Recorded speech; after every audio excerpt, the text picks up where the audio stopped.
മറയൂരിൽ വൈദ്യുതാഘാതമേറ്റ് ഒരാൾ മരിച്ചു. Chattamunnar top division സ്വദേശി ഗണേശനാണ് മരിച്ചത്. കന്നുകാലികൾക്ക് നൽകാൻ മരത്തിൽ നിന്നും ശിഖരങ്ങളും മറ്റും വെട്ടിയിറക്കുന്നതിനിടയിൽ അപ്രതീക്ഷിതമായി വൈദ്യുതാഘാതമേൽക്കുകയായിരുന്നു. ഇന്നലെ വൈകിട്ട് അപകടം സംഭവിച്ചെങ്കിലും ഇന്നു രാവിലെയാണ് അപകട വിവരം ആളുകൾ അറിയുന്നത്.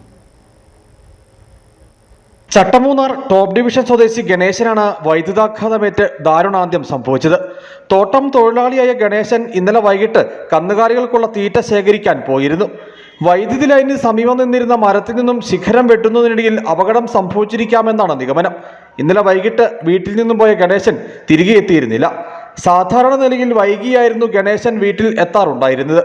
രാത്രികാലത്ത് കാപ്പിത്തോട്ടത്തിൽ കാവൽ ജോലിക്ക് പോയേക്കുമെന്നും ഗണേശൻ ഇന്നലെ കുടുംബാംഗങ്ങളോട് പറഞ്ഞിരുന്നു.